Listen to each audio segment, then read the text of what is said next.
challenge and, if necessary, destroy media narratives. I'm George Samueli.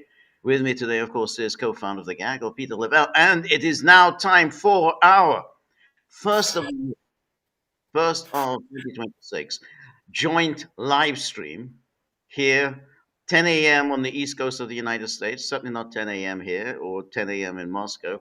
And so, welcome everybody who has joined us. Very glad to be with you.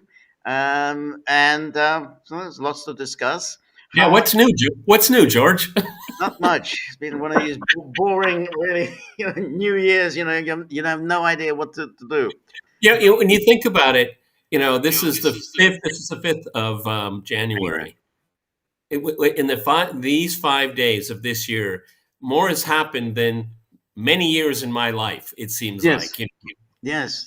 I remember, when I was much younger, things used to be boring. You used to have Christmas, New Year, nothing much ever happened. Yeah, because there was this kind of accepted rule: don't f around. Okay, let's relax. Yeah, exactly. And I remember, there was that kind of period from you living in London, so say Christmas through to sometime in January. No one really did anything.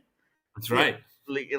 just there's really nothing to talk about other than hey, what are you going to do? You have any interesting recipes to share for Christmas? So people just were sharing recipes.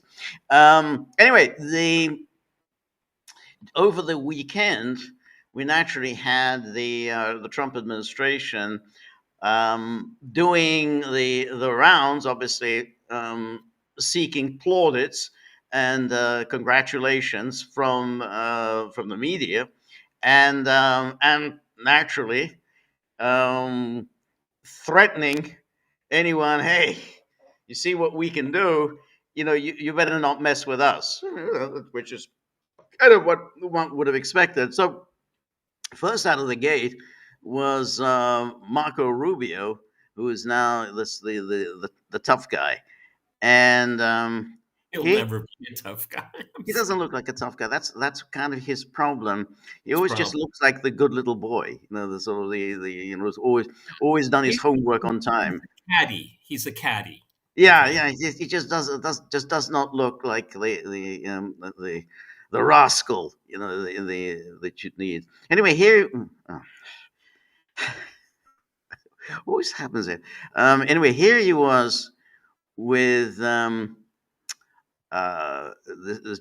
Stephanopoulos on ABC News yesterday, and it's interesting to just watch how he really doesn't answer questions. I think he's trying to do a Trump, but he doesn't. Trump is masterful at not answering questions, but Rubio isn't really able to pull that Yeah, off. because Trump has the advantage of just attacking the questioner. Right, yeah, that guy. But then he just goes off on his own kind Yeah, of yeah. I mean, rambles. he can be asked about trade relations with China, and he'll end up talking about the renovation of the Yeah, yes, exactly. the East Wing. Yeah. Yes, yes. So here he is with Stephanopoulos. We're joined now by the Secretary of State, Marco Rubio. Mr. Secretary, thank you for joining us this morning. President Trump was pretty clear yesterday. He said the United States is going to run Venezuela. Under what legal authority? Well, first of all, what's going to happen here is that we have a quarantine on their oil. That means their economy will not be able to move forward until Non-answer. The question he asked. Right out the gate. I'm not answering. He asked a very specific question. Under what authority? I said, yeah, that's a very good question. How do you just get to run another country? And then he's got to, I got the quarantine and whatever. Yeah, we know that's what you intend to do, or you say you intend to do. But he said, under what authority? Who appointed you as the ruler of Venezuela?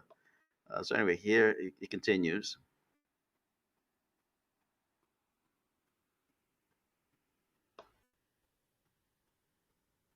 United States and the interests of the Venezuelan people are met. And that's what we intend to do. So that leverage remains, that leverage is ongoing, and we expect that it's going to lead to results here. We're hopeful that it does, positive results for the people of Venezuela, but ultimately, most importantly for us, in the national interest of the United States. We will no longer have, hopefully, as we move forward here, we'll set the conditions so that we no longer have in our hemisphere a Venezuela that's the crossroads for many of our adversaries around the world, including Iran and Hezbollah, is no longer sending us drug gangs, is no longer sending us drug boats, is no longer a narco trafficking paradise for all those drugs coming out of Colombia to going through the Caribbean and towards the United States. And obviously, we want a better future for the people of Venezuela. We want them to have an oil industry where the wealth goes to the people, not one size fits all, George. Right. So there he is, almost out of the gate. He starts talking about Iran and Hezbollah, which is always, we talked about this yesterday. I mean, it just baffles me. It's like Iran's got enough on its plate to be to be getting on with. Why would he want to sort of start messing around in Venezuela? I mean, it never made sense. Same thing. Hezbollah's got enough on its plate to be getting on And with. by the end of this live stream, Israel could be again at full strength war against Hezbollah. Okay. Right. Yeah. Exactly. So anyway, just goes on for a little bit more, and then it gets quite interesting. He starts talking about Delcy Rodriguez. Oh, good. I'm really kind of curious about her situation right now, because the more I think about it, she's been paid, but has she been bought? Well, I think that's a very interesting, and I think we'll talk a little bit about Delcy Rodriguez. Stolen by pirates all over the world. That's what we're working towards, and we intend to use the leverage we have to help achieve that. Let me ask the question again. What is the legal authority for the United States to be running Venezuela? Well, I explained to you what our goals are. I explained to you. Leverage to make it happen. As far as what our legal authority is on the quarantine, I'm very simple. We have court orders. These are sanctioned boats, and we get orders from courts to go out. Run the country? I don't know. Is the court not a legal authority? To run the country? Come on, George. That's exactly. He run the authority. He's not answering. He's not going to answer the question. This is the third time he's now asking the question. Venezuela right now? Well, I've explained once again. I'll do it one more time. What we are running is the direction that this is going to moving forward. And that is, we have leverage. This leverage we are using and we intend to use. We started using already. You can see where they are running out of storage capacity. In a few weeks, they're going to have to start pumping oil unless they make changes. And that leverage that we have with a lot of votes. Marco Rubio is already in charge of the Venezuelan oil sector. Okay? Right. Oh, right. My goodness. So then, anyway, here's talking now about Delcy. Let's see.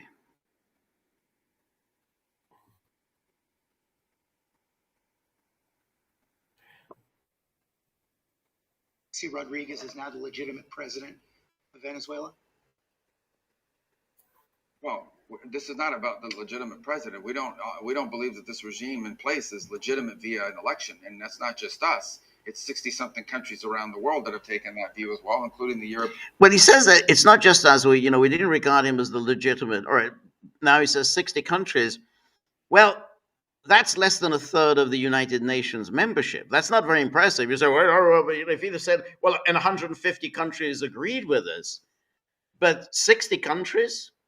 So that means more than 2/3 of the United Nations did regard him as the legitimate leader of Venezuela. Well, I mean, it's a very strange thing for him just to chime in with the 60 countries. Well, the plot thickens, George. Okay, Machado. Okay, she didn't win. Okay, it wasn't on her bingo card. Okay, but she was not allowed to run in the last election, so they had a stand-in for her. So, I mean, if they won the election, then don't they get the mantle? But they're not going down. They're not going to do that. They're not, and that is kind of the interesting development so far, which is that they're not interested in that. And Well, they're not even interested in elections, which no, exactly. I We'll come to that because okay, okay, because I thought that would be when we did this on the first Saturday we talked about it on you said Saturday. they thought it'd be they call for elections. They're not even going to do No, that. they're not going there. Exactly. It's a very interesting aspect of it because Trump has so little interest in any of this kind of feel good, do good kind of democracies versus autocracies. The whole struggle between good and evil. Trump has so little interest in that that he doesn't even play. Obeisance to it by saying, "Oh yeah, we're definitely going to have elections because we want democratic legitimacy." He has no interest in that. That just Well, I mean, no interest. so far, irrespective of what little Marco has to say, there's an indication that this this new regime with a new president is very legitimate in the eyes of the United States because they're willing to work with them as a That's right. That's exactly right. That's absolutely right. They regard that as legitimate, which itself becomes very interesting because what's the legitimacy of Delcy Rodriguez? She was the vice president to the man that you don't regard as legitimate. So therefore, he appointed her. So therefore, it does become very strange. You regard her as as legitimate. Anyway, here, yeah, let's just watch a little bit more of this. sorry. That's okay.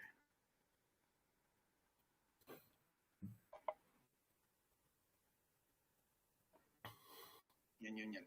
But we understand that there are people in Venezuela today who are the ones that can actually make changes. So, for example, when we want to send in the migrant flights, even though we never recognized the Maduro regime as legitimate, we had to deal with the authorities that controlled the airport. We had to deal with the people who had guns and the people who had control of the airports. We had to deal with them to achieve these objectives. That's different from recognizing their legitimacy. Ultimately, legitimacy for their system of government will come about through a period of transition and real elections, which they have not had.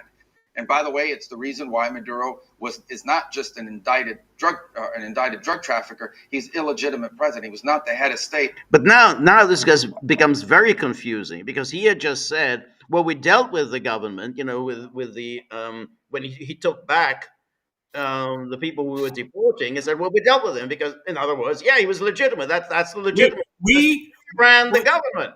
we legitimately worked with illegitimate people. Right. So that's what. And then he turns around and says, "Well, he's not legitimate because of the election."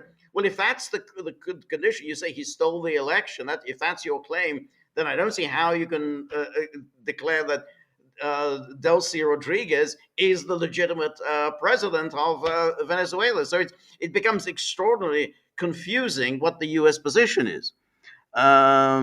So it says here, I don't recognize Rubio as legitimate. You can say what you like. You can absolutely say somebody is not legitimate Well, I mean, if you're going to make that argument. I mean, okay, but see that's a very smart.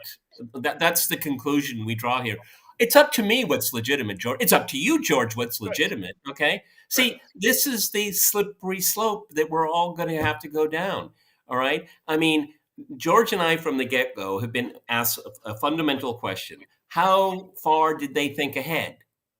And we still don't have any indication of that. we don't know. I think from what we're piecing together in the days since Saturday is that they did piece together the succession of Delcy Rodriguez. That does Okay. seem to have been part baked in. That this was clearly she was the key figure here in, I think, probably the betrayal of Maduro. I mean, it sounds Yeah, like it's great. yeah, but see, George, but see that's again trying to piece this together. So and George and I talked about this yesterday at quite length. Is that the botched transition of Iraq, getting rid of the Ba'athist Party and disarming the army? Now, have they learned the lesson here that what we should just keep everything together and it'll be turnkey and it'll work for us? You know, that's a leap of faith. Okay, It's a leap of faith, but that's where it gets interesting because it's actually a very smart move if you're going to do this. If you're going to do essentially, you get rid of the problem person.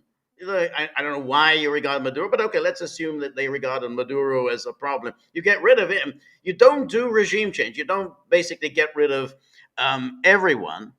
But there's a change in personnel, and I was thinking like the Soviets used to be actually pretty good at this. This is the kind of thing that they specialized in. Because we always look back on Afghanistan. There's that long war that went on, and it was a last long war that went on. But the immediate actions that the Soviets took, which was a personnel change in Kabul, that was a brilliant operation. Just as much as this thing said, boom, they moved in. Soviet Spetsnaz forces moved into Kabul. They executed the guy they didn't like, Amin. They just didn't trust him. They thought he was working for the Americans, and installed their man, Babrak Karmal. It was over very quickly. That became problematic afterwards, and that's a different issue. But in terms of an operation, that's what you do. You don't do a whole regime change. You just change personnel, and then hope for the best, which you know Yeah, often doesn't well, work out so okay, well. yeah. We're kind of the anti-hope podcast. Right. Okay. Exactly. Yeah. Exactly. No, that's absolutely right. But in terms of a kind of the limited operation, yeah, I mean that this kind of thing, as I say, Soviets used to do pretty well. Um, anyway, so that was Little Marco, and so you can see here. Well, let's just finish it off with him when he because he's still well, having difficulties, real difficulties answering Yeah, he's some kind of of a those Rodney. questions. He's a Rodney Dangerfield character. I get no respect. Okay, because you don't deserve any No, respect. no, I don't think so. And I continue to see these media reports referring to him as President Maduro and the head of state. He was not the head of state. He was not the head. It's not just us saying it. The Biden administration said it, and so did 60 countries around the That world. justifies all of this, George. Yes. President said that he spoke with the Vice President Rodriguez and that she promised to do whatever the United States needs. But in her televised statement, she was pretty defiant, saying that Maduro is still president and that the Venezuelan people will no longer be slaves or the colony of an empire. That's a quote. What exactly did she say to you, and what comes next? Well, we're not going to judge moving forward based simply on what's said in press conferences. We want to see action here at the end of the Yeah, day. but what did she say? But exactly. But Come on, come on. but that's it. What But did she say? she did say in that original. I saw it. Yes. Yeah, she said Maduro is. We got him as the No, president. what I mean is, what did she say to you, Marco? Oh, that. Oh, yeah, that's that. Yeah. Yes. Well, that's it. But then we'll look in a minute. She's now come out with a more recent statement that does indicate that some deal was in the works with her in the United States. Very much more positively inclined towards the United States. So,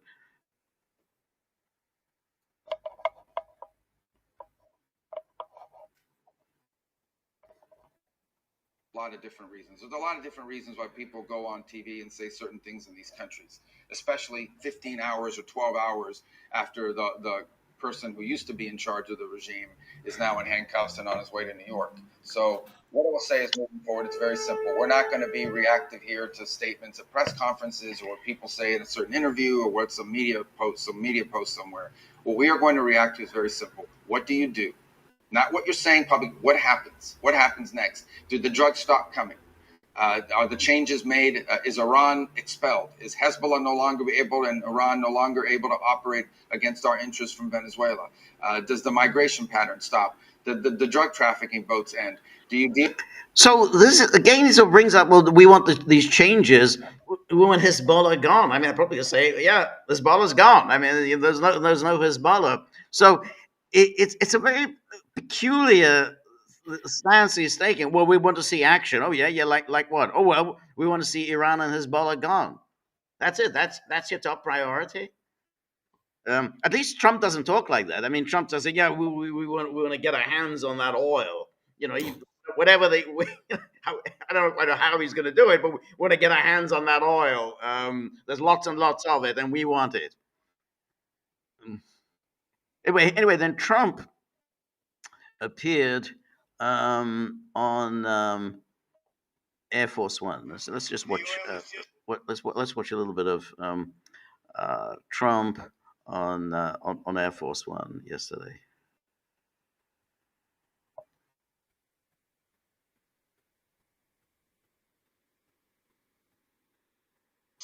Flowing at a very low level, much lower than, even if it was badly run, it should have more income, more oil than with. So we're going to have the big oil companies going. They're going to fix the infrastructure. They're going to invest money. We're not going to invest anything. We're going to just Oh, I don't think that. cherish the country. We're going to take care, more importantly, of the people, including Venezuelans that are living in our country that were forced to leave their country. And they're going to be taken very good care of. Yes, ma'am. Yes, I have. Which ones? Have you received enough commitments? All of them. Yes. Any commitments from the oil companies? They want to go in so badly. Did you speak with them before the operation took place? Yes. Did you maybe take them off that one? Before and after. And they want to go in, and they're going to do a great job for the people of Venezuela. And they're going to represent us well. But you know, the infrastructure is rusty, rotten, most of it unusable. Because of sanctions. Yes, exactly. You see pipes laying all over the ground. Sanctions. Hasn't been, nothing's been invested for years. Chevron's in, as you know, they've done a good job, but even they haven't been in a position to invest money because they're at a month-to-month basis. What happens to They're only there because I wanted them to be there. Are there any contingencies in case the military in Venezuela is unhappy with the U.S. the way it's running Venezuela? Do you have a plan? So Venezuela thus far has been very nice, but it helps to have a force like we have. You know, we were ready for a second wave. We were all set to go, but we don't think we're going to need it. There's about 17 billion worth of oil reserves in Venezuela. Is More. that going to be? You mean trillion? And is that going to be Did you say something? billion or I trillion? said billion. Julian. You said 17 billion. Now, she keeps asking all the questions, and it doesn't seem at all fair. You know, there's supposed to be a press gaggle, and it's always her because she seems to be the prettiest there, and he keeps turning to her, but she's obviously kind of fairly clueless about how much oil there's supposed to be in Venezuela. So the billion and trillion, who cares? But you can see here, it keeps on, well, Venezuela's been very nice to us. So Roy says, well, they've been very nice to us. But, Well, I mean, George, rehabilitating the Venezuelan oil industry is going to take a long time, and it's going to be very, very expensive. And particularly American oil companies, they will need to be seduced by tax cuts and all kinds of things. Long story short, everybody, it's going to be more corporate welfare. The U.S. taxpayer is going to pay or have to partially pay for the exploitation of Venezuela's oil. Now, that doesn't even bring into the equation how this is going to benefit the Venezuelan people. We have no idea. They don't seem to particularly care. So this is not a turnkey situation. It's going to take a long time, okay, because the oil sector has been starved of any kind of equipment and upgrade for such a long time. Yeah, Trump is right. A lot of it's just rust. Okay, so it's not good. This is not going to be quick, and it's not going to be easy. No, so that's true. Absolutely true. Oh yeah, he loves her, doesn't he? Yeah. Yes. We're going to run everything. We're going to run it, fix it. We'll have elections at the right time. We'll have elections at the right time. That's a well, yeah, at the right time, whenever we decide is the right time. The thing you have to fix, it's a broken country. There's no money. There's inflation. Like we would have had, if I didn't win this election, we would have been Venezuela on steroids. Lindsey would know that. You might say something. And there's Lindsey Graham next to him. We would have had. Yeah. I saw other pictures of him. He's just glaring in like this. It's like the hunchback from Notre Dame, the way he's lunging forward. Yes. If they widen the picture. That's right. We would have had at least $5 to $10 trillion leaving the country. So our costs would have gone up. Lindsey Graham's the type of guy say, "Yeah, just keep BSing, Mr. President. Just keep BSing. It works." Yes. Yeah. Look at it. So disgusting. There he is, sort of leering there. lurking right next to the president. That's it. That the Yeah, man closest to I him. think Lindsey Graham's looking at the guy next to the reporter. Of course, of course. Getting a record. It's long broken. And that's after 10 months. We haven't included the 11th month yet. So we think we're going to hit over $20 trillion. The all-time record is 3 by another country known as China. About 10 years ago, they did 3. We're going to do close to 20 trillion. By the way, there has never been anything like this ever before. And it's all because of tariffs and the election. But it's because But I want to get to just without tariffs. Yeah, I really question don't know. where he's asked about nation building. Here he is. You were saying that regime change and nation building. Where? When you were speaking at the RNC back in 2016, Go ahead, you were criticizing regime change and nation building, the U.S. being involved in that. It seems like your stance has changed on that. This isn't a country that's on the other side of the world. This isn't a country. Oh, it's proximity. Okay. That's right. Why didn't you just say, and they're Christians? Okay. I mean, whatever. We're in the business of having countries around us that are viable and successful, and where the oil is allowed to freely come out because that's good against the prices now. That's good for our country. And we have a very sick neighbor. It's not a neighbor, but it's close to a neighbor. And that's Venezuela. It's very sick. Colombia is very sick too, run by a sick man who likes making cocaine and selling it to the United States. And he's not going to be doing it very long, let me tell you. What does that mean? What does that mean? Okay. Yeah, what does that mean? Yeah. Cocaine mills and cocaine factories. He's not going to be doing it So very there long. will be an operation by the U.S. It sounds good to me. Sounds You good know to why? me. Because they kill a lot of people. Yeah. Secretary Rubio mentioned Cuba yesterday in his remarks. Does the U.S. have a plan to do something? Well, Cuba always survived because of Venezuela. Now they won't have that money coming in. They won't have the income coming in. You know, a lot of Cubans were Oil coming in, killed. not You income. Right. know that. A lot of Cubans were killed. You know how many The bodyguards, you know, they're looking, but there's a lot of death on the other side. No death on our side, but there was a lot of death on the other side, unfortunately. But a lot of Cubans were killed yesterday, trying to protect him. There's been protesters killed. Okay, so here is again the threatening with Cuba, but there's a lot of this is just a big kind of that's a lot of talk there. You're going to do this, you're going to do that. Clearly he's delighted with this operation. I'm not sure how he knows that Cubans were killed. I mean, you basically I don't know. Yeah, I've seen. How did they identify that it was Cubans who were killed? Yeah, I've seen other reporting that his bodyguard was made up of a lot of Cubans. Okay. But what is that? Is that true? I mean, I think it is true. I think there is true, and plus the Cuban intelligence was very ubiquitous in Venezuela. So, just as an observation, it's not a judgment. All right. I mean, then that's a very interesting question because then obviously there was a stand down, and so to whom did the stand down? Except for the Cubans didn't get the word. The security. Okay, this is the security guards. There was no stand down order for the security guards, but at the same time, they didn't really do very much. I mean, they didn't save Maduro, so. I mean, well, I mean, that's just irresponsible for securing his safety. Well, I think that's just the point: is that his Cuban bodyguard wasn't given the word; they were let out to dry. I mean, they were dead men walking when the deal, whatever it was, and we surmise, and I think it's not a stretch to believe that. So his Cuban bodyguard was left to be annihilated. Okay, so right. Yeah, well, that's I guess so.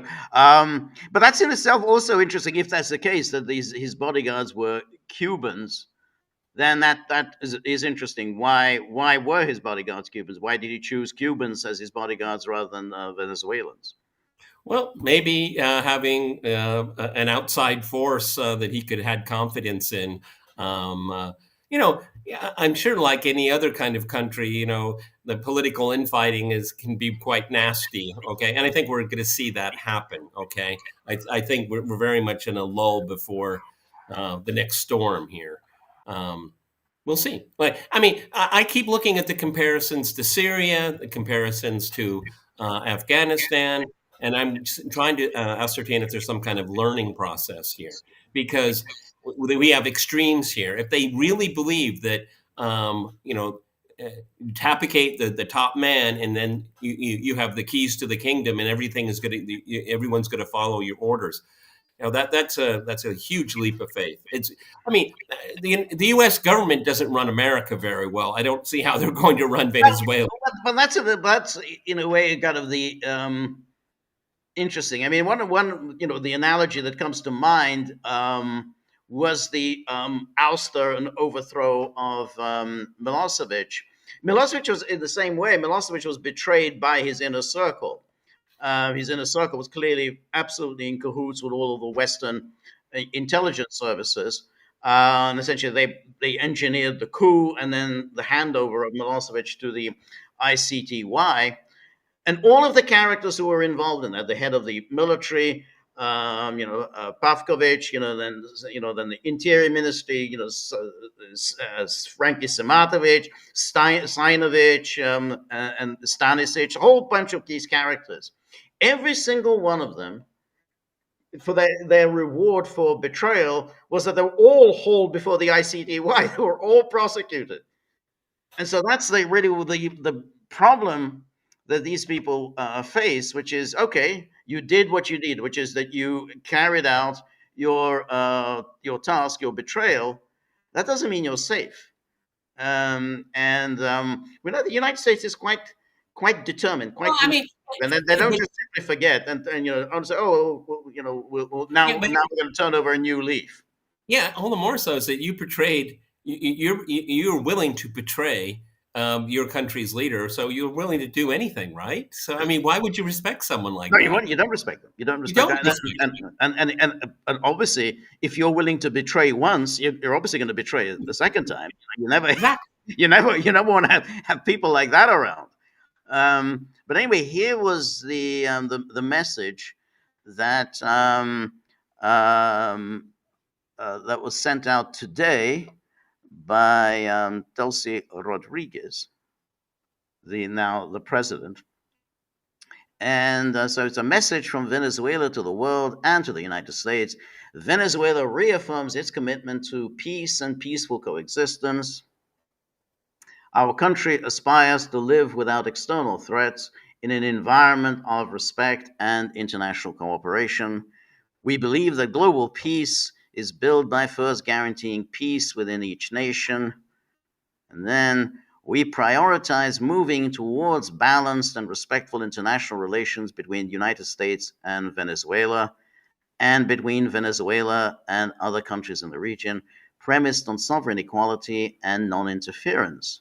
Well, that's very interesting. So we prioritize moving towards balanced and respectful international relations between the United States and Venezuela. Now, the one thing that you don't have is balanced and respectful relations between the United States and Venezuela. I mean, there's no balance. I mean, Venezuela is not sending in its forces to take out the U.S. president, and there's not exactly a respectful attitude on the part of the United States, but that we prioritize balanced and respectful international relations and between Venezuela and other countries in the region, premised on sovereign equality and non-interference. I don't see the sovereign equality, and I don't see the non-interference. And then those principles guide our diplomacy with the rest of the world. Well, I mean, it's we're not particularly sure what the context is here. Is she like? Well, the context is the message she sent out today. No, what I'm saying is she putting up a white flag? That's what it sounds like. I mean, if you say we're talking about a balanced and respectful relationship between Venezuela and the United States, I mean, you don't hear from this complaints and bitterness about U.S. imperialism, no. Yankee I mean, imperialism.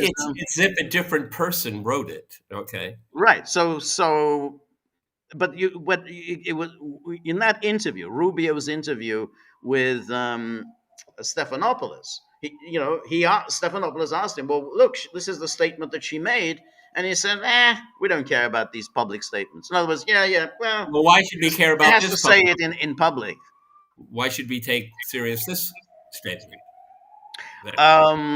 Because she's working together with the United States. Well, Okay. We go full circle about how all of this happened. right, Okay. Did right. she make a deal, or others around her make a deal? Like, let me just give an example. You will be the minister of everything related to petroleum, and she has expertise in it. Okay, she knows something about it. Okay, by all accounts, she's a very intelligent person. Okay, and a very competent person. Okay, so you get a cut. All right, all right. I mean, obviously, George, they want to divide the elite that was around Maduro, and maybe they've captured her, and maybe it was a very I attractive think deal. it's fairly obvious that they've captured her. Yeah, yeah. I mean, Well, that I mean, statement. we Look, we look. always I mean, try, look. George. It's, We always try to, based on fact. We don't have a lot of facts. I mean, I think it's the look. If you supposition come of out, that is very look. clear. This is the moment when you say, you could come out and say, hey, we've been aggressed against. We're the victims of an imperialist attack, and so on. Our rightful leader has been taken out. But instead of that, she says, well, we're moving forward towards a Well, respectful relations with the United States. Well, you have to say that's where she wants to go, rather than that statement that she issued, which was more or less a kind of a pro forma. But this is clearly where now she's moving forward. Well, the first statement was addressed to her own people. Yeah, Okay. The second statement is to the world. So yeah. we have But her own two. people know that's her statement. Her own people know that's the statement. It's not just to the world. Her own people know it. I mean, how did I get it? It's on the Telegram channel, so everyone in Venezuela can read this Yeah, statement. So but my, I know my what point to say. is that she had to probably react to the umbrage of the population of having their president humiliated like that. But now we have to move forward, Yeah, okay? And this is yeah. the new, and that's all I'm saying here is that I'm just very curious. The days and weeks before all of this was. And I think it was the Qataris. Was it the Qataris or the Emiratis that were involved in this? Some kind of negotiations. I mean, a deal had to be made. A deal was made, and here's an article in the New York Times today, which really pretty much spells this out, that there was a deal. So here, don't you just, we invite the U.S. government to collaborate with us on an agenda of cooperation oriented towards shared development within the framework of international law to strengthen lasting community coexistence. Well, that's it. So that confirms everything Trump was saying. Trump again seems to be very positive about her. So was Rubio, and there she is. She comes out. We invite the U.S. government to collaborate with us on an agenda of cooperation. This is the same U.S. government that had just swooped in, violating the country's sovereignty, seizing its president, taking him to the United States, shoving him in prison, and now she's talking about invite the United States government to collaborate with us on an agenda of cooperation. President Donald Trump, our peoples in our region deserve peace and dialogue, not war. This has always been President Nicolas Maduro's message, and it is the message of all of Venezuela right now. This is the Venezuela I believe in and have dedicated my life to. I dream of a Venezuela where all good Venezuelans can come together. And then Venezuela has a right to peace, development, sovereignty, and a future. So, I mean, this obviously is, she's just doing there what the Americans are very happy with her. That made clear. That was made clear by the statements of Trump. That made clear by the statements of Marco Rubio. That was it. She was obviously they had relied on her to carry out this transition, this cooperation, and in return, they told her, "We're not going to press for elections. You don't have to worry about Machado. You don't have to worry about the opposition. We're not pushing for elections, but you must be ready to work with us." Sounds to me that's what she's saying. We're ready to cooperate. Yeah, but will Venezuelan society follow her? I haven't seen too much by way of vast Yeah, protest. I've seen some on the ground reporting. It's more shock and then stocking up on foodstuffs and things like that. It's just a shock more than anything else. So we'll see. We'll see. If she has again, the word legitimacy comes up. I mean, under Venezuelan law, apparently she is. I mean, some are calling her the president, others are calling her the interim president. Interim means something is about to happen. It doesn't know. We don't know if it's going to be next week, next month, next year, or 10 years. Okay, but we'll see. That's going to be very important too. I know that she is respected by the Chavista and before the toppling of Maduro, she was liked and respected. Right. No, yes. Um, yeah, but that would kind of indicate that it's probably not going to be a huge, angry mob demanding the restoration of some kind of a radical regime. Largely No, no, because no. But Maduro maybe himself was not a particular radical figure. no. But I mean, what about the dropping of sanctions? Okay, I mean, where's the quid pro quo? Where's the balance here? Well, that's true. I'm assuming that they're going to be dropped. I mean, if they're going to cooperate with her, and if she's cooperative, then I'm assuming they're going to start gradually dropping them. At the moment, everything is in place, not just the sanctions, but the embargo. So I'm assuming that there's going to be a step-by-step process. I'm not going to remove everything, but she's made clear she's willing to work with the United States. So in other words, we're moving on. We're not going to dawdle about what happened to Maduro. And then here is the New York Times: how Trump fixed on a Maduro loyalist as Venezuela's new leader. Nicolas Maduro balked at a gilded exile. U.S. officials then saw a more pliant option in his vice president, Delcy Rodriguez, known for stabilizing Venezuela's economy. Mr. Maduro, in late December, rejected an ultimatum from President Trump to leave office and go into gilded exile in Turkey, according to several Americans and Venezuelans involved in transition talks.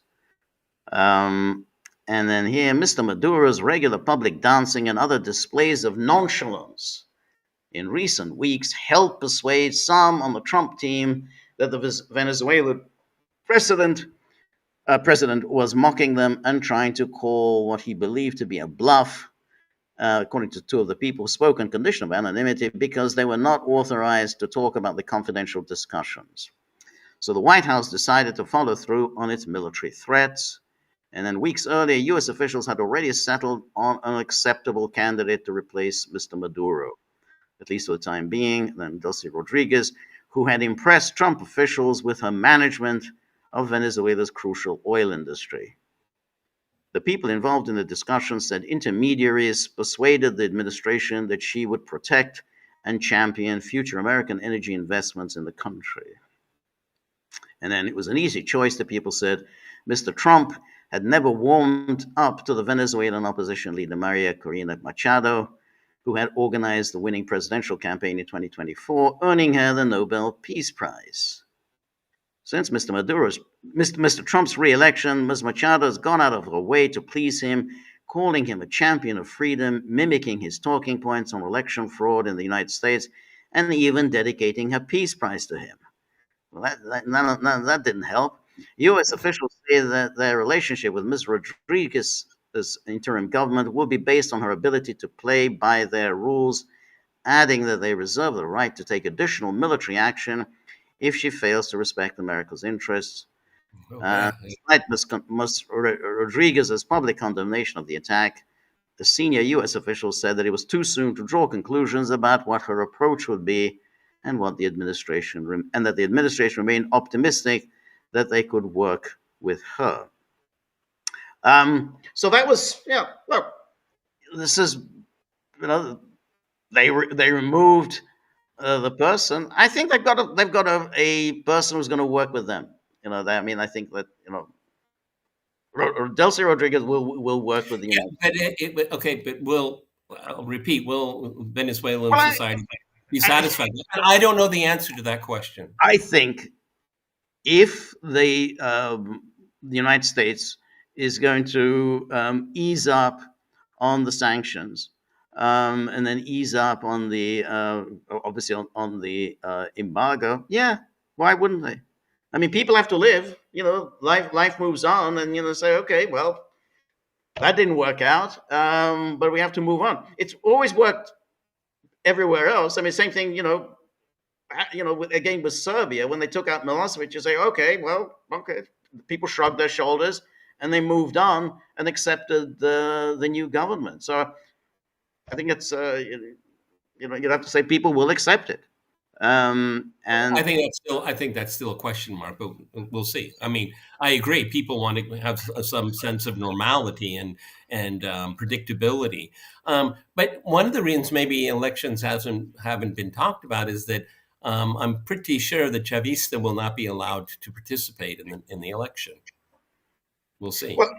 Well, I don't know. I don't know that's the case. I mean, if they're working with the government, then this is these are Chavistas, and so yeah, I think. I mean, I think once you have people who are willing to work with the United States, I don't see that this is going to be a problem. We'll see. I think it's clearly the opposition just seems to rub the U.S. administration the wrong way. Well, I mean, this is want to see her, Machado, and there's a lot of good reasons for that. First of all, like I said yesterday, I think Marco Rubio knows these people very, very well, and they're lunatics. Okay, they don't have popular support. They're rabble rousers. They're indignant. They're racist. And they were a good tool while they were at the time, but now when you got the keys to the kingdom, why do you need to entertain these people? Okay, you absolutely don't. Yeah. And also the peculiar, what makes Trump peculiar is that the U.S. is always interested in exploiting natural resources of other countries, except for this president tells it to you right to your face. Okay, and they're looking at this is for Trump.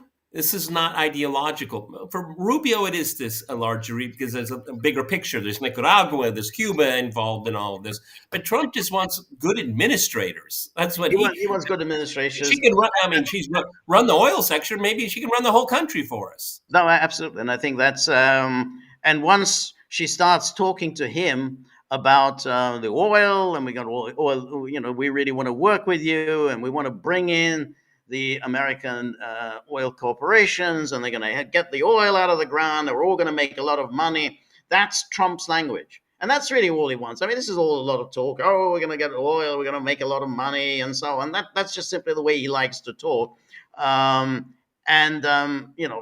Just like with the Iraq, we got to take the oil. We got to take the oil. What does that mean? So I think, she'll do that. And he will, he's a very pragmatic person. He kind of just switches over and he's ready to work with whoever is talking his kind of language. I mean, look at the way he's moved to this Jolani in Syria. Oh, he really likes Jolani. Now, this isn't the same way as Petraeus and the U.S., who actually worked with Al Qaeda, because they knew that Al Qaeda would be very useful. But he's been told, hey, this is the guy you can work with. Jolani is an absolutely first-rate man. Jolani comes to the White House and he starts talking Trump's language, and suddenly Trump likes him. Trump likes the Mamdani. Mamdani comes to the Oval Office and says, "Oh, this is a fantastic guy. I'm really, this is a guy, absolutely. He shares my view of, how New York should work." With that, he kind of sank the candidacy of Elise Stefanik, who was planning to run as governor of New York against Mamdani, labeling the Democratic Party the party of Mamdani. And then Trump kind of completely undercut her by saying, yeah, this is a fantastic guy. I can really work with him. Even though he called him a fascist to his face. Yes, that's right. That proves your point. Yeah, that's right. Your ideology, I could care less, but can you run the city? Okay, No, run the city. That's it. Yeah, that's exactly George, my overall concern right now is that this new president, interim president, will she be able to lead a government that will have a modicum of consent from the people? I don't think we know that yet. Okay, but you're absolutely right. I mean, how many millions of Venezuelans have left the country because of economic hardship? Now, if you correct. can start delivering the goods, then that's a very different story. A very different story. No, I think that's right, and I think that's always the case. That the same with Iraq when they toppled Saddam Hussein. Is however much the Iraqis didn't like the invasion, the one benefit of the invasion is, well, at least sanctions are going to go. At least there's going to be some form of normality. I mean, leave aside all the horrors of the invasion, but there's going to be proper business. That's at least the benefits you gain from U.S.-led invasions. The sanctions will disappear, and I think that's going to be the big draw for the United States. Well, there's going to be a return to normality. Suddenly, oil is going to be gushing. You're going to be making money, and that's going to help everybody. So I think And that's it's going to help the everybody. Americans' calling card. That's that's That, the problem here. Will it benefit everyone? Will the natural resource wealth of Venezuela be spread spread well, around? And we'll see. We'll see. yeah, yeah, But I mean, if you have a gun to someone, said, I think I'm going to need a bigger cut. I'm sorry.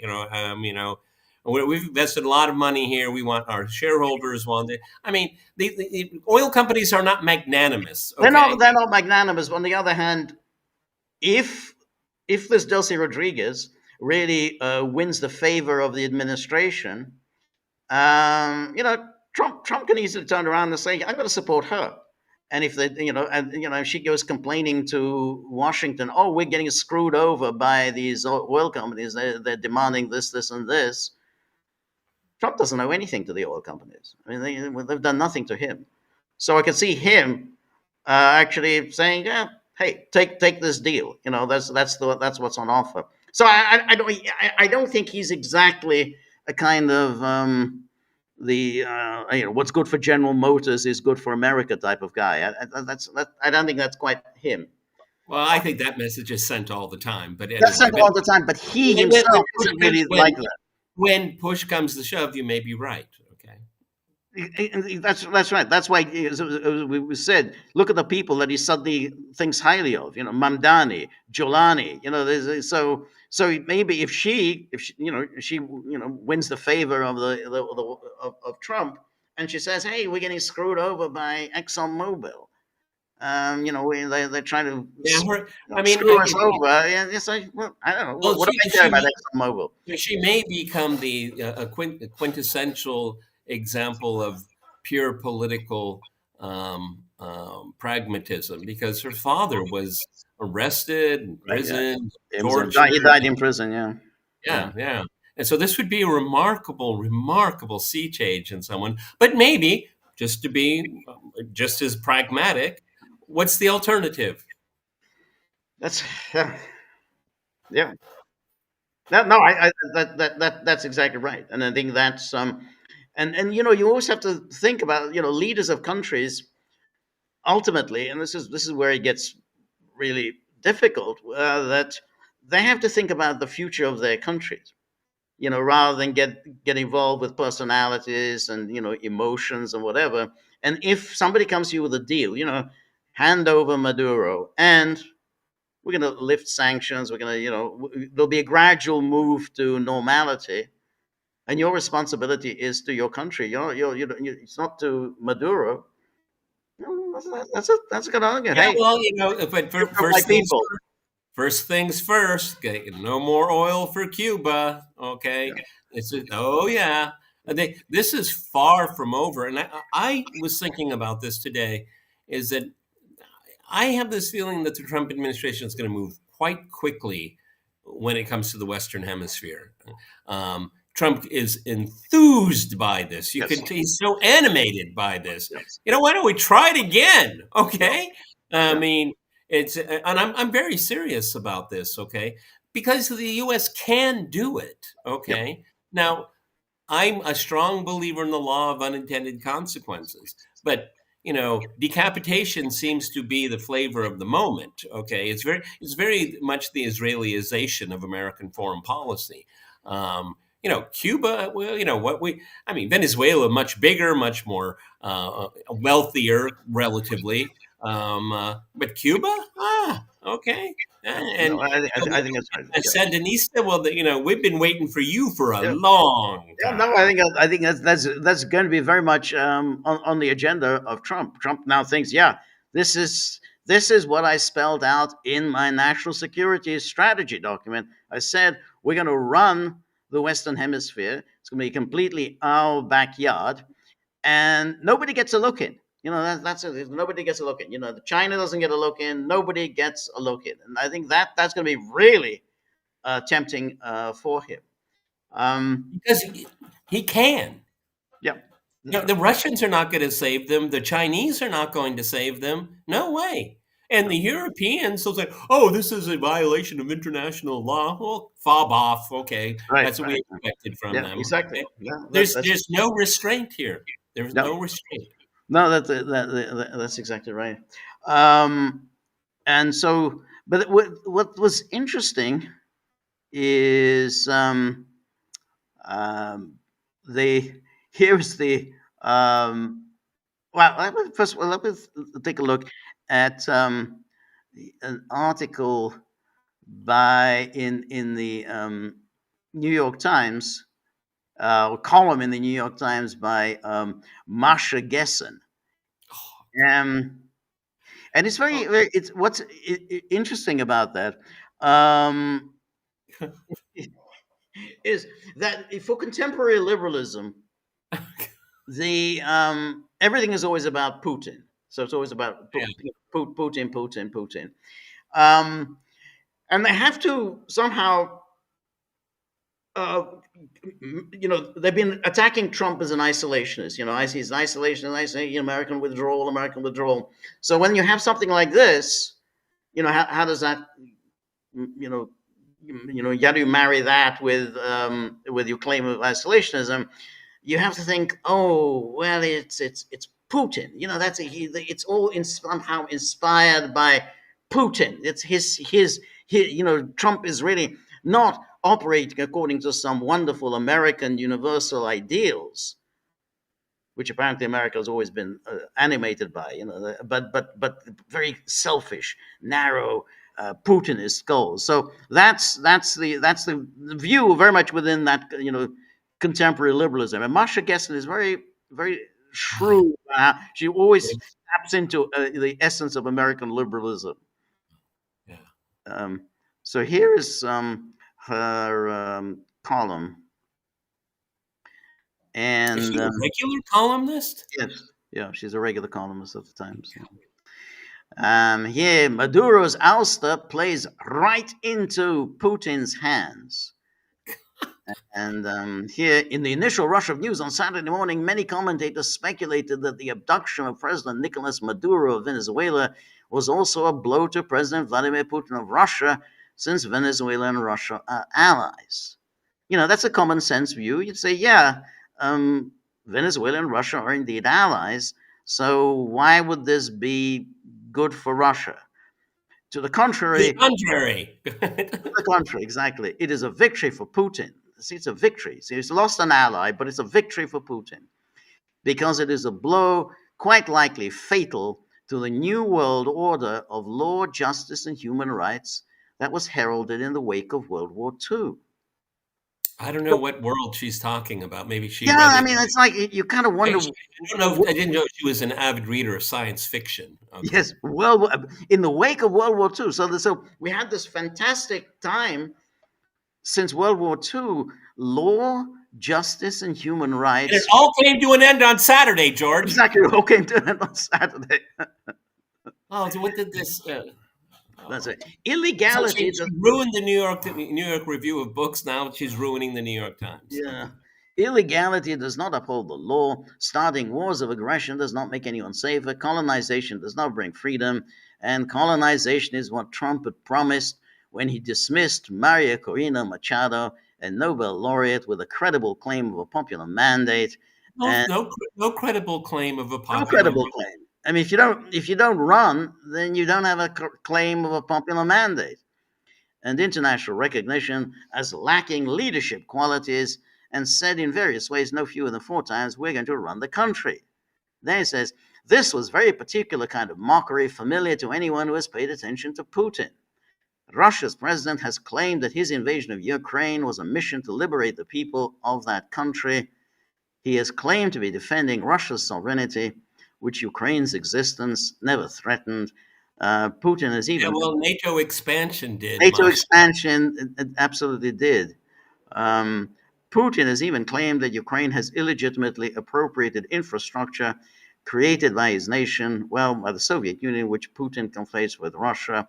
And just as Trump falsely claimed, this about the anyway, he says, for years, Putin has been asserting a vision of world divided by a few powerful men into spheres of influence. This, too, is post-World War II order, the Cold War order, in which countries colonized by the Soviet Union were excluded from the liberal aspirations asserted by the West. Well, now I'm confused because you were talking about this wonderful post-1945 order, and now you're talking about countries colonized by the Soviet Union, which presumably was after 1945. So it's a little confusing. Then it's long been clear that Trump instinctively shares this point of view. Carving up the world appears to be what he thinks political power is for. And then whoever wrote the national security strategy that was made public in December codified this worldview as the Trump corollary to the Monroe Doctrine and so on. So now, what with her, everything is always comes back to Putin, and then everything always comes back to her growing up lesbian and Jewish in a very anti-Jewish and anti-gay Soviet Union and then Russia. Everything's always revolves around that. He's also against marriage. Yes. But the point is that, I mean, this is what we talked about, is that in the case of Putin, he, made the issue one of security. And it was the same Putin who in 2014 made the decision not to invade Ukraine and remove the illegal coup regime. Trump would have, or at least the United States, U.S. has done this many times over, would have invaded Ukraine and removed the coup regime. Russia didn't do that, and that was, of course, a significant development. But in terms of how you compare the two, you have United States. How many times has the United States invaded countries in Central America, in the Caribbean, in Latin America? We don't have time for that. We don't have time, exactly. But it's happened very, very recently. I mean, it's not like, oh, well, this is the 19th century or whatever. No, this is not 19th century. This is really within the last few years and long predating Trump. So we had Bush in Panama. We had the coup in that was after the Second World War, right? That was, I think, after the Second World War. That's right. Yeah, 1989. I think. That's right. Definitely was. Okay. Yeah, that's right. Back to 2003. That was after the Second World War. That's right. Yeah, that's right. The protection of Libya. That was after the Second World War. What kind of slop does the New York Times publish? But exactly. But it captures the essence of a kind of typical New York Times opinion column, op-ed. Kind of woe is me. Oh, there was this fantastic, great era, which came to an end, as you said, last Saturday when Donald Trump. No, it's because no one had ever done anything like this. It's because Donald Trump did it. Yes, exactly. People like Masha Gessen cannot see the trees from the forest, okay? When liberal America does something, it's right. But when Donald Trump does something, it's wrong. This is the logic of a child. That's right. But that's exactly it. And it is, with Obama, all the things that Obama did. I mean, you had the coup in Honduras. That was, I think, 2009. That was Obama, the removal of the regime in Honduras. We had the bombing of Libya. Um, that's Obama. You had the coup attempts in Syria and elsewhere, Obama, and then of course you had the coup in Ukraine, Obama. Okay. So all those things, George, you meant, did that threat, all of those foreign policy endeavors, was American security at risk? No, No, no. that's right. That's right. Using the current conflict in Ukraine, yes, Russia was threatened. Its security. It wasn't there for oil. It wasn't there for wheat. It Right. wasn't there for eggs. It was Right. there because an aggressive military alliance was rapidly Right. surrounding it. Okay, That's right. That's right. That's right. but see, the New York Times, deep down, the New York Times doesn't have a big problem. It's just the No, perception. It's so that's right. crude. That's You know, right. if Obama had done this, That's oh right. well, he knows better. Right. Okay, That's right. Yeah. That's it, right. it just shows how this, this Russophobia and worship of Obama Rama drama world, you Yep. know, scrambles people's brains. Liberals. Yep. Yep. That's right. It was Obama, and of course before that it was Clinton, and this is why I always found it very frustrating during the years of the Iraqi invasion, is that I knew that so many of the people who, oh, this is a horrific invasion of Iraq, oh, that's terrible. The only reason you're against it is because it's being done by George W. Bush and by the Republicans. That's the only reason you're against it. You don't have a problem with invasions. You don't have a problem with regime change. But because it's being done by George W. Bush, you start fuming and ranting. Only up until like 15 minutes ago, Woodrow Wilson was the great liberal American president, the foundations of the international order and law. He was one of the most egregious in the Western Hemisphere, Yeah, yeah, he was. He right? was. Yeah, Here's yeah. the guy that self-determination, that's, the pillars of the international system. He went apeshit in Latin America when he was Right. president. Exactly. He's Yeah. always remembered for this, for the ridiculous American intervention in Europe during the First World War. But Yep. his real legacy is rampaging through the Western Hemisphere. Yeah, exactly. That's absolutely right. Absolutely right. Anyway, let's take a look at our locals page. Where this is where the Gagglers congregate because they, always George, very. can I just say something before you get started? Yeah. Because I want to compliment you, George. Okay, so yeah, I'm sure you'll give me a few seconds to do that. This is an example why I think you should watch our podcast, because George and I just bounce back and forth, looking at different ideas. I like a lot of podcasters out there, but you don't get the same kind of pushback. Right. Well, maybe I won't. You don't get that. It's very monotone. Okay, I want to think George is wrong. I want to think that. But that has nothing to do with geopolitics. It has nothing to do with analysis. Right. Okay. Right. And that's what's Exactly. really important to do. Yeah. Pushback. Exactly. Oh, it's really popular to say this right now in our lane. Rah, rah, rah. Well, that doesn't move the needle. No, that's right. Exactly. I mean, if you were to just do some moralizing, I mean, we can do that. We can absolutely sit and moralize and say this is really shocking and horrific, and what happened over the weekend in Venezuela. That's very good, and it was pretty appalling. But we want to try and in a wider context.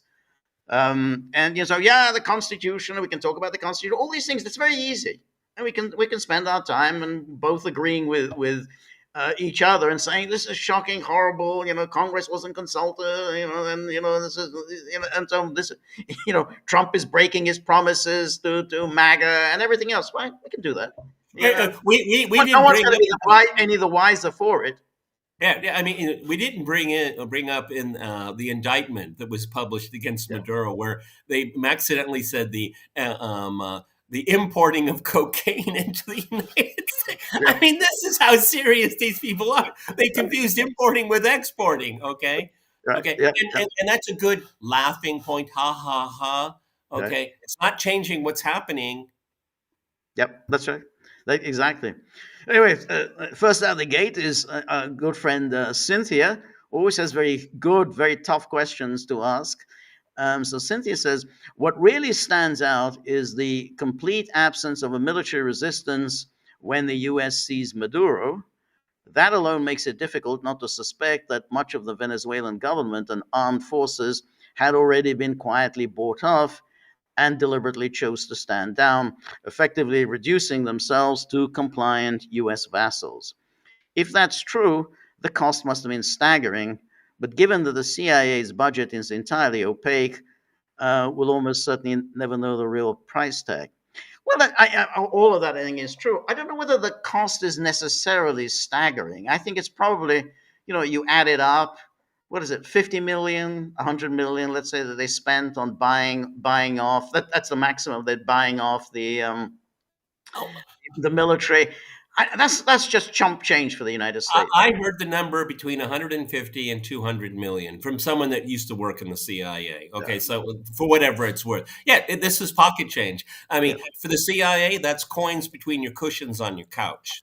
Yeah. That's right. And really, when you think about it, that it's much cheaper than, let's say, a full scale invasion. Full scale invasion, you're talking about billions and billions and billions, and eventually to trillions. 100 million, 200 million. I mean, that's America just sort of they just it wastes that amount during a lunchtime in the U.S. government. I mean, so it doesn't. It's buying people off has always been the most effective way of achieving regime change. I mean, that's why George Soros. We talk a lot about Soros, but why Soros has been so successful, because he was buying people off. You just buy off cadres, you buy off elites, and it's every person you buy. Oh, yeah, okay, you give him whatever $30,000 or whatever. That's it. That's enough for him.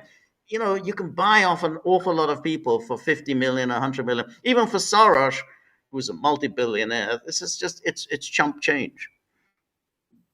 So yeah, that's, and then Cynthia goes on. But now that the Maduro matter is being treated as a criminal case, an obvious question arises: would a court even allow evidence that CIA funds were used to bribe or blackmail Venezuelan officials into framing him for a crime he didn't commit? If so, the defense could argue that Maduro's guilt consists precisely in being the victim of others' bribery and coercion, implying that if a crime was committed at all, it was by the CIA in manufacturing the case. Well, I think the answer is no, it will not be allowed into the. Of course, it's a good framing. It's a very good framing. I compliment you, but I think it will be very much a very controlled. Yeah. Let's put it this way: I don't think justice will be served. Okay. And this is the point. Noriega did exactly that. Noriega also tried that strategy, that defense strategy, which is that he was working for the CIA for years and years, which he was ever since the 1970s. George H.W. Bush, the very president who was responsible for his ouster, George H.W. Bush was head of the CIA. At the time that he was working for the CIA, George H.W. Bush may well have hired him to work for the CIA. None of that evidence was allowed in.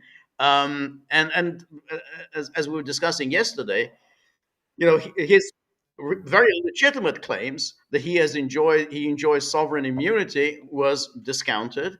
His very legitimate claims that he was abducted and he was denied his legal rights to challenge extradition were denied to him. I'm sure Maduro will bring all of these issues up in the case. Now, the judge who will be presiding over this case, he's 92 years old. I mean, I thought, is that a misprint? No. Everyone's right. He's 92 years old.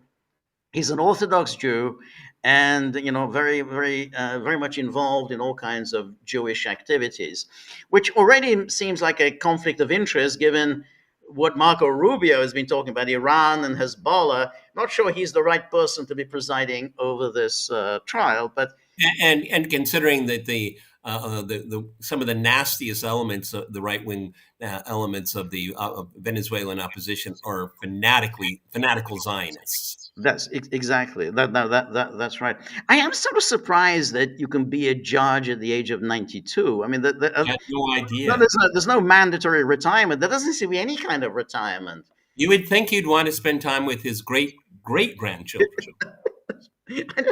I mean, let's say you're a surgeon. I mean, do 92-year-olds, are they allowed to carry out, some gallbladder surgery? I wouldn't have thought so. There has to be some mental and physical competence involved, even in something being like a judge presiding over a trial. Anyway, Cynthia then goes on. And now that the U.S. has effectively taken control of Venezuela's government and commercial landscape, the obvious question is what happens next? Yes. Will Washington also move to seize or sideline Russian, Chinese, and Iranian businesses? Absolutely. Yeah. Yeah. Absolutely. Yeah. And including other foreign firms that function outside the dollar system and the U.S. sanctions regime, or will those governments step in to protect their interests and push back against what would amount, in practical terms, to outright theft? What are they going to do? Resort to international law? Okay, good luck. Good luck with that. Yeah, absolutely. I mean, I think when Trump and Rubio were suggesting during all these various news conferences that we were watching, they say, "Hey, we're going to be watching what she does." And this is the kind of thing that they're going to be watching for. Hey, are you making sure that Russia, China, and everybody else that we don't like, are they being moved out and sidelined from Latin America? Absolutely think that's exactly what Absolutely. they're going to be Absolutely. watching for. Anyway, thank you so much, Cynthia. And then Stone River says, thank you, Stone River, for your generosity. I appreciate it. So Stone River says, it's a bit rich for Trump to bemoan the parlous state of Venezuela's oil industry after the U.S. had imposed crippling economic and financial sanctions on the sector and on the economy for years. Yeah, that's right.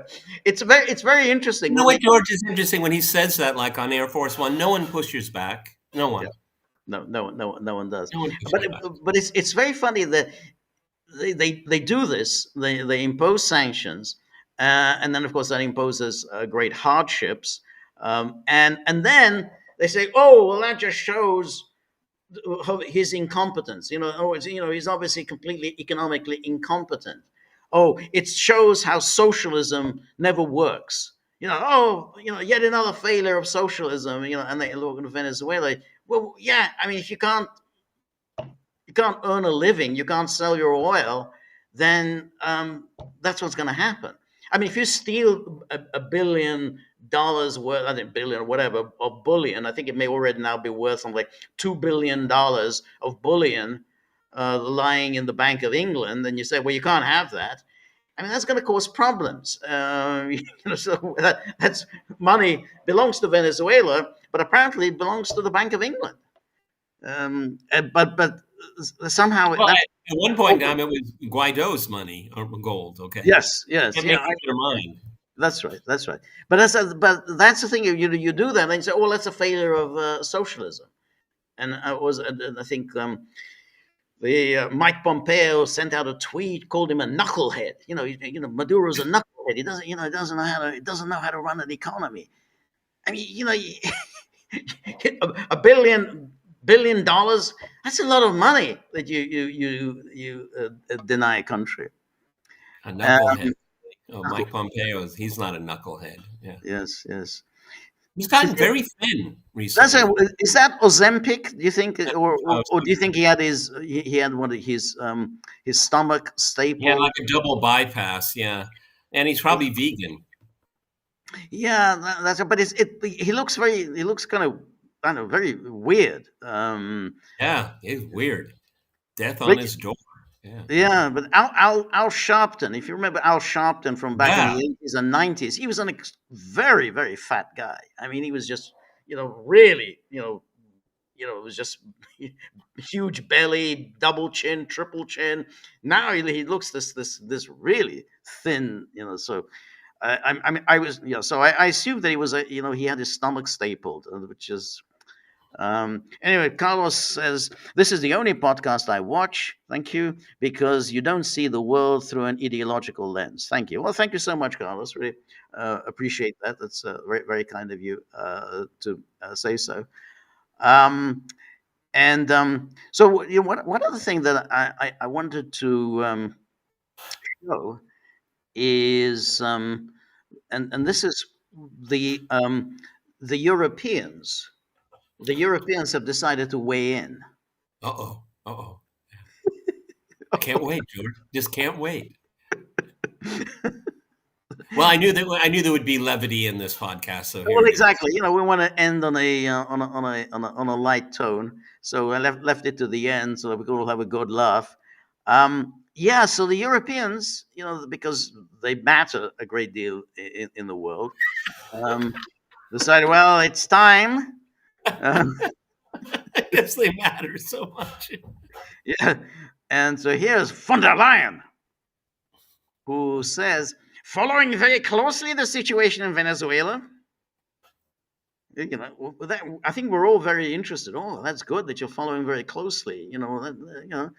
We stand by the people of Venezuela. Good, good. And support a peaceful and democratic transition. Any solution must respect international law and the UN Charter. Huh. And then, with Kaya Kallas and in coordination with EU member states, we are making sure that EU citizens in the country can count on our full support. I don't know. What are they going to do? What full support are they going to give them? And then here's Roberta Metsola. Just in case you don't know who that is, she's the Speaker of the European Parliament. Oh, wow. People in Venezuela deserve to live free after years of oppression. Yeah, so that's why you recognize Guaido as their president for a while. That's I mean, right. get your stories straight, okay? That's right. Yes. As the European Parliament has consistently affirmed, we do not consider Nicolas Maduro to be the legitimate elected leader of Venezuela. Well, We don't. Roberta, let me just point out something to you. Most people don't even know that your parliament exists. I don't think so. Yeah, exactly. Well, we don't really consider, the European Parliament to be to be legitimate. So that's kind of evens itself out. And then we have Emmanuel Macron. Okay. The Venezuelan people are today rid of the dictatorship of Nicolas Maduro and can only rejoice at this. Oh, Yeah, you see, for someone like Macron, Twitter is godsend for him because it gives him a chance to get away from his spouse. Okay. I think so. Yes. By seizing power and trampling on fundamental freedoms, Nicolas Maduro has dealt a grave blow to the dignity of his own people. And then I think Trump has done that, but anyway. The transition to come must be peaceful, democratic, and respectful of the will of the Venezuelan people. We hope that President Edmundo Gonzalez, elected in 2024, will be able to ensure this transition as quickly as possible. Well, that's already been ruled out. Yeah, and again, here's a nasty habit. So here the president of the French Republic is picking winners in a foreign country because they picked a winner and a loser in Romania. Okay, yes, that's right. These habits don't never change. No, then that's right. And then, but the strange thing was that the guy who is the prime minister. Oh no, he's the foreign minister. This is Jean-Noël Barrot. That's what matters. Yeah, there's always going to be the quiz time. Who's the foreign minister of France? Next question: who's the foreign minister of Germany? No looking, no checking the internet. So, by confiscating power from the Venezuelan people and depriving them of their fundamental freedoms, Nicolas Maduro has gravely undermined their dignity and their right to self-determination. France has consistently committed itself, particularly through its mediation efforts, to upholding the sovereignty of the Venezuelan people, whose voice must have precedence. And then he goes on, they're very long winded. The military operation that led to the capture of Nicolas Maduro violates the principle of non resort to force. Well, I think, Trump must be really, shaking his shoes about that one. That underpins international law.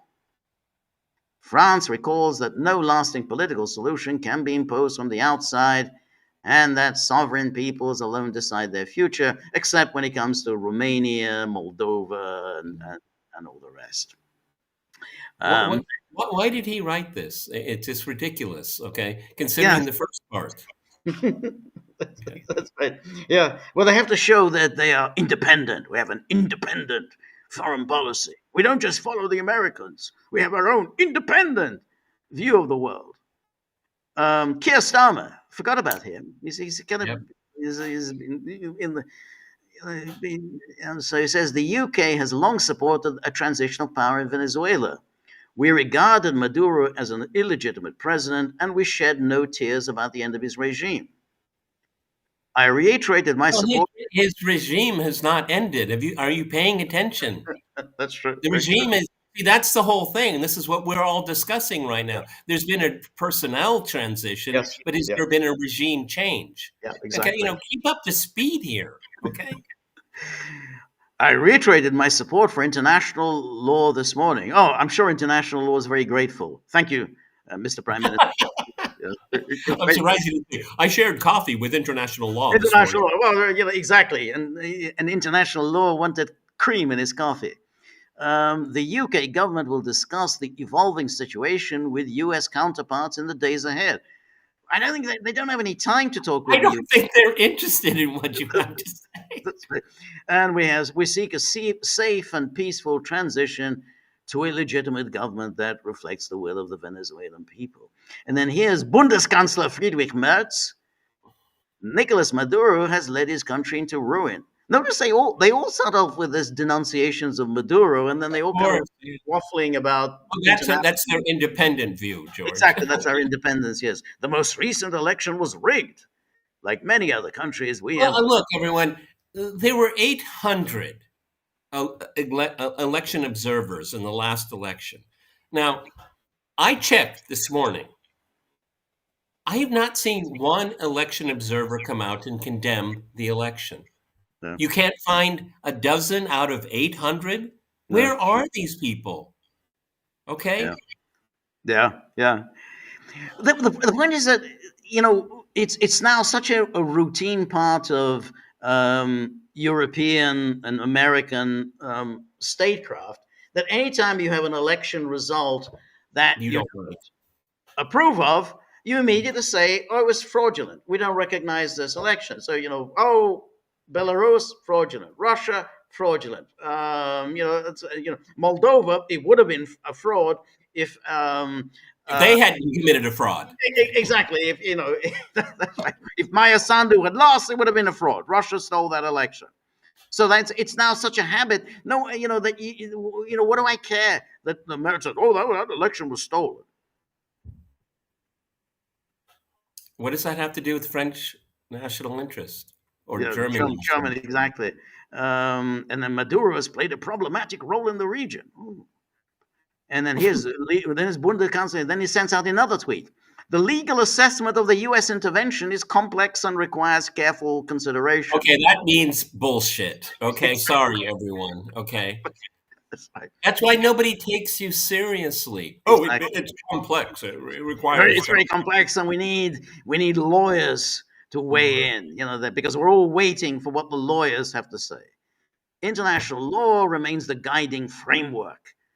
And then we have Kaja Kallas. Yay! I have spoken with Secretary of State Marco Rubio and our ambassador in Caracas. The EU is closely monitoring the situation in Venezuela. Well, keep at it. And then the EU has repeatedly stated that Mr. Maduro lacks legitimacy. And then we had a statement. That wasn't enough. We had to have a statement. This is, and you don't notice the statement is supported by 26 EU member states. Now that's very interesting because you think, hey, just a minute, there are 27 EU member states. So who's missing? Well, you guessed it, Hungary. Hungary is not in among the EU member Well, states. maybe they Sitting on weren't. that statement. Maybe they weren't asked, George. Mate, that's could be. Could be. That is, basically, it's just Orban's independent streak. Well, if everyone else is doing it, I'm not going to do it. It loses its cachet if everybody's doing the same thing. The European Union calls for calm and restraint by all actors to avoid escalation and to ensure a peaceful solution to the crisis. The EU recalls that under all circumstances, the principles of international law and the UN Charter must be upheld. And members of the UN Security Council have a particular responsibility. Why do you want to issue a statement of such banalities? Yeah, Then he yeah. goes, the EU has repeatedly stated that Nicolas Maduro lacks the legitimacy, yeah, you've already said that, of a democratically elected president and has advocated for a Venezuelan led peaceful transition to democracy and so on. The EU shares the priority of combating transnational organized crime and drug trafficking, which pose a significant threat. Well, she's just mimicking the Trump administration here. Exactly. So that's a lot of. We are in close contact with the United States as well as regional and international partners to support and facilitate dialogue and respecting. Nobody reads this because it's so dry and banal and meaningless. Why? What was the point? I mean, you've already sent out all these tweets. So why do you need to issue this statement? And then why do you have 26? So you just have to even have, well, Hungary doesn't want to associate itself with this. So I wonder what it was about this statement that Hungary didn't want to associate itself with. Anyway, our time is up. So thank you very much, everybody who joined us. This is our first live stream of the year, and we will be back next Monday. Please join me tomorrow for my solo 3 p.m. Eastern time. And then until then, thank you, and thank you for all of the tips. The dogs may not be grateful. I don't know. They get into bad moods these days. But remember, if you like the Gaggle, please like, share, and subscribe. See you soon. Bye bye.